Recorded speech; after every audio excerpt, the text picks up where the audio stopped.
More than 100 million Americans are affected by knee pain. Gabby Reece, one of the greatest women beach volleyball players of all time, is one of them. She's also a successful model, actress, writer, sports announcer, as well as fitness expert. Gabby joins us today to raise awareness about options for pain management. And there's a reason for that, because you recently underwent surgery. Yes, about 7 months ago, had a full knee replacement. And a lot of times people look at me and they think, oh, you're kind of young for that. A lot of athletes can tell you that repetitive trauma, which is a nice way of saying bouncing around a lot. I wore my knee out. Which you did. I did. So I had pain for about 14 years, and then finally, when I lost function, I went ahead and had my knee replaced. And it was difficult. You know, at that time, I even decided to try to go the opioid-free route. So it was a big undertaking. And for those of you that don't know, we've talked about them a lot, but opioid pain relievers, they're narcotics. They're used to treat severe pain. They work by binding to receptors in the brain, and that can block the sensation or feeling of pain. Today, we're joined by orthopedic surgeon Dr. Scott Sigman. When you talk to your patients about pain management, I'm curious, what are some of the things that you talk about? My patients are really worried about this opioid crisis right now, and they want to undergo these elective surgeries to get themselves out of pain, but they're very nervous or worried that their pain won't be able to be controlled, or are they going to become addicted to these medications. Elective surgery in particular has become an inadvertent gateway to this crisis. As many as 1 out of 15 patients that undergo major elective surgery may become long-term addicted to the medication. And the reason I'm here specifically is to create an awareness that there are alternatives to these opioids. Well, and I've talked a lot with our viewers that I use acupuncture for pain relief and have been doing that for probably the last year and a half or so. And there are other modalities. Yeah, acupuncture is a great option. There's electrical stimulation, nutritional supplements as well. Plus, there's a lot of new medications that are available at the time of the surgery as well. There's new oral anti-inflammatory medications that you take by mouth, the intravenous ones that also go through that are non-opioids, as well as local anesthetics that can also be used at the time of the surgery.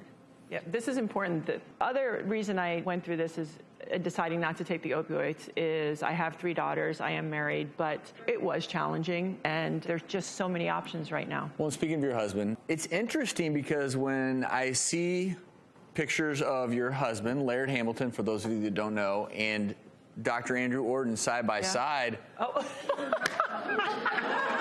Wow. What do you think, huh? I mean, I could have been vulnerable a few years back if I met the doc there, right? Look at that. Oh, look at the beefcake. I'm curious because you're both athletes. Did Laird help during your recovery as well?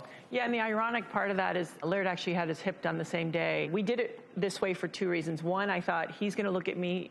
Typically, the knee's more difficult in recovery than the hip, and he's going to be thinking, wow, I'm doing really good. And then the other side of that is we sort of understood how the other person, what they were going through. But he was definitely a cheerleader. Knee replacement surgery, people know this. It can help relieve pain and restore that function in a severely damaged knee joint. What happens is a surgeon cuts away the damaged bone and cartilage and replaces it with an artificial joint. Yeah. The goal, of course, being return of function, pain-free living. I want to ask you, because rehab's a big part of this. Yeah. What kinds of things did you do? You're walking right away that afternoon. The doc can tell you they really encourage that. Then you're on a little bike trying to get range of motion. You're on a range of motion machine moving you. And then I'm biking and ice and heat and stretching and eating a certain way to keep inflammation and just supporting the healing process is really important. But for any person getting surgery, you've really got to stay diligent about your physical therapy because that's the other end of the story, not just getting the surgery. And for people out there who are thinking about maybe they have a knee replacement surgery that they're thinking about doing or it's even scheduled, what would you say to them? Well, this is why I'm here really and partnering with this message. It's a campaign called Choices Matter, and you can go to planagainstpain.com. We should all be advocates of our own health and knowing, and I liken it really to like a birth plan. When women have a baby, they go, I want to do this and that and this.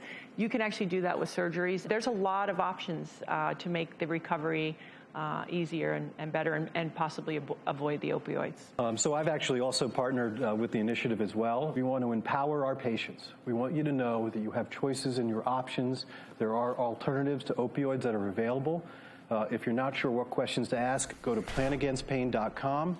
take a small survey, print out those questions, bring them into the doctor's office. Remember, it's not just you, it's your loved ones, it's your children that are having surgery, the elderly, your parents as well. Help them get through this surgical experience, minimizing pain, but not becoming a part of this opioid crisis. I want to thank Dr. Sigman for being here, and Gabby, Thanks, you as Doc. well. Thanks Thank for you, Doc. profiling your story.